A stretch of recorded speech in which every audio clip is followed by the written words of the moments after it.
You asked and we listened. Remember when I showed you those tomato factories transforming Burkina Faso's agriculture?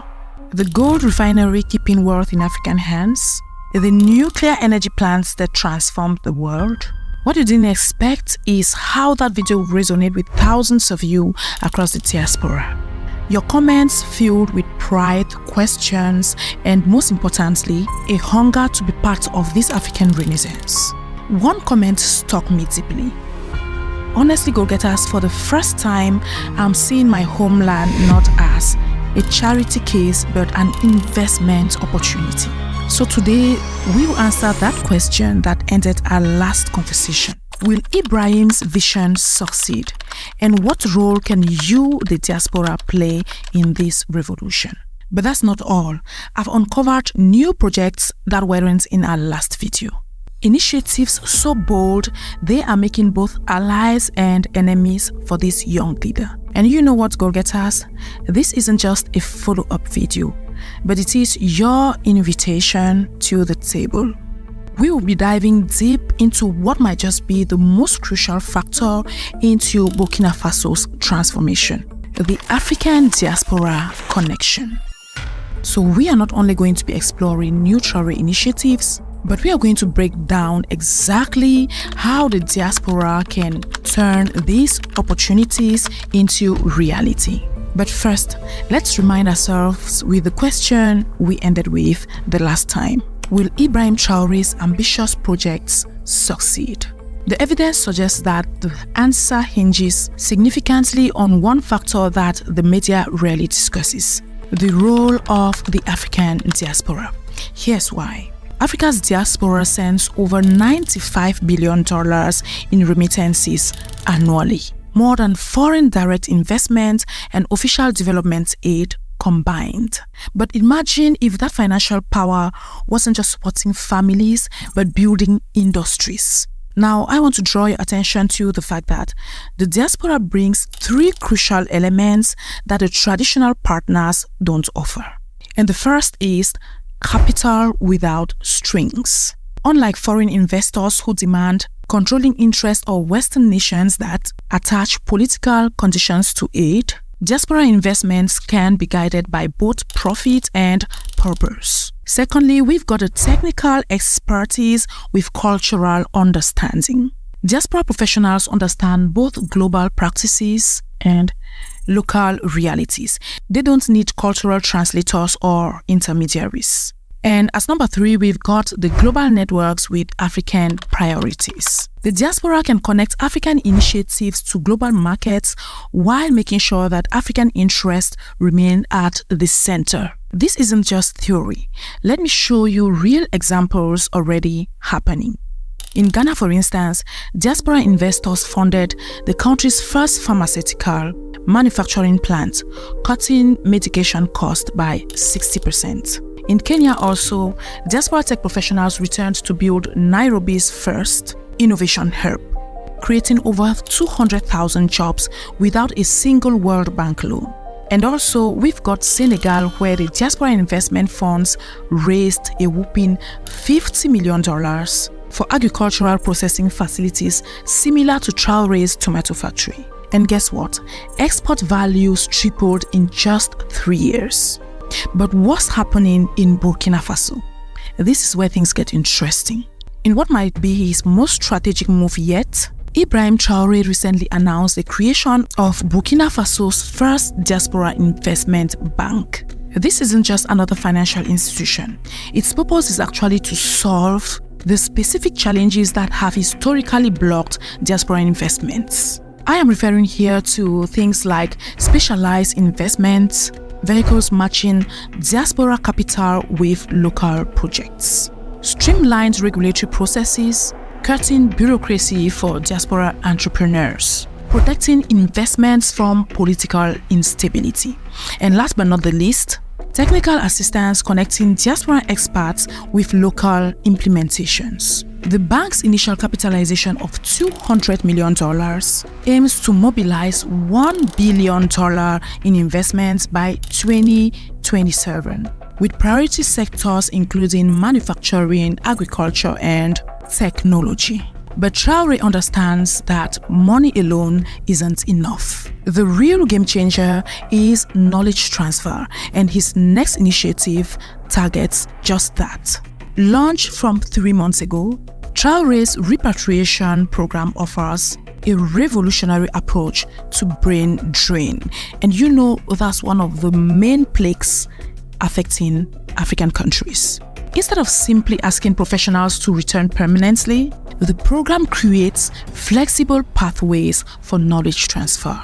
Here's how it goes. It offers 3 to 6 months fellowship with diasporan experts to train the local teams. It's also got a digital mentorship platform connecting diaspora experts with Burkinabe counterparts. It's also got a sabbatical partnership with Western institutions, allowing partnerships to split time between global careers and home country contributions. The program has already brought 150 experts to Burkina Faso, with plans to engage 5,000 by 2028. Fields range from engineering and medicine to finance and digital technology. Early results already shows local teams increasing productivity by 40% after just 3 months of diaspora mentorship. Traore knows that manufacturing remains the backbone of economic transformation, and his newest industrial initiative might be his most ambitious yet. In a direct challenge to Africa's pharmaceutical dependency, Traore recently broke ground on Africa's most advanced integrated pharmaceutical manufacturing complex. The $300 million facility aims to produce everything from antibiotics to specialized treatments for tropical disease. What makes this project remarkable isn't just its scale, but its strategic location. Local production will cut medication costs by 50 to 70%. Isn't that wonderful? Manufacturing focuses on treatments for African-specific health challenges, often neglected by Western pharmaceutical companies. The facility also includes research capabilities for developing new treatments based on African traditional medicine. Now, the economic impact extends beyond healthcare. We are talking here of the creation of 2,500 direct jobs, many in high-skill positions, an establishment of a pharmaceutical supply chain supporting thousands more direct jobs, and also a potential export market of $1.2 billion annually across West Africa. But with all these ambitious projects, how is Burkina Faso addressing perhaps the most fundamental challenges of all? Food security. That's something I would rather discuss in another video, right, go-getters? Because it is quite broad. Let me just take you to what he did to tackle the digital sector in his country.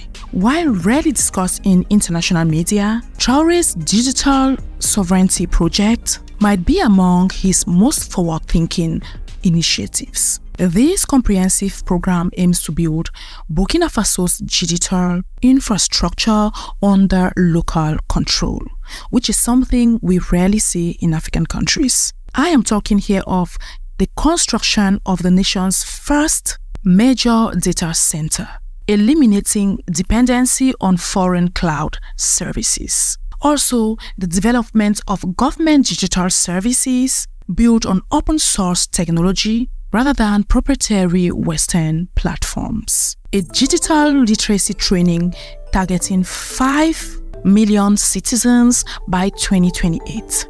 And last but not the least, a deployment of rural connectivity reaching 85% of the population. Now, the economic implications are substantial.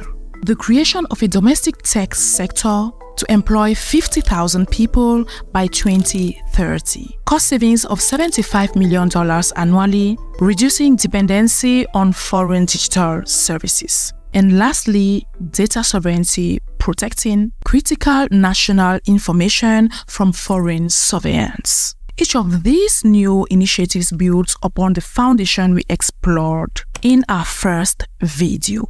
Together, they create not just projects, but an ecosystem for transformation. But let's address the question that most of you asked in the comments. How can you be part of this story?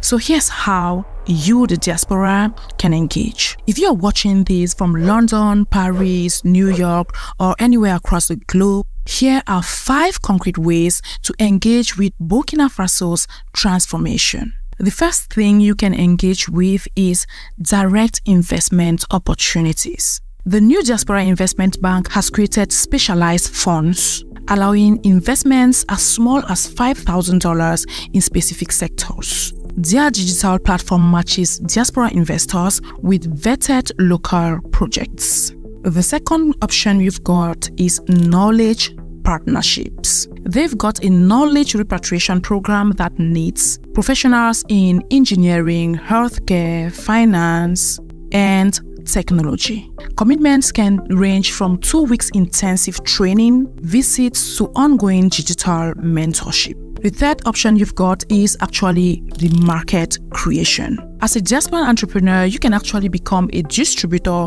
to Burkinabe products, thereby creating export opportunities for newly established industries. Now, the fourth on our list is actually technology transfer. If you work in technology, the Digital Sovereignty Project seeks partnerships with diaspora tech-owned companies to develop solutions adapted to Burkinabe needs. And the fifth option is actually skill training. Educators in the diaspora can actually partner with Burkinabe educational institutions to provide specialized trainings either in person or digital platforms. Let me share something personal. Last month, I actually exchanged with a Burkinabe American professional who returned to work in the Pharmaceutical Manufacturing Project. And here's what he said in his own words. For 20 years, I built things for others. But now I'm building something for my own people's future. That's the opportunity before us, not just to send money back home, but to actually help build the nation. Burkina Faso's transformation under Ibrahim Traore offers a powerful model of what's possible when African leaders meet diaspora partnerships. This isn't just about one country. It's about creating a blueprint that can be replicated across the continent. The projects we've explored represent more than infrastructure or industry. They represent the vision of Africa determining its own economic destiny. And the diaspora isn't just an afterthought in this vision. It's its center pillar.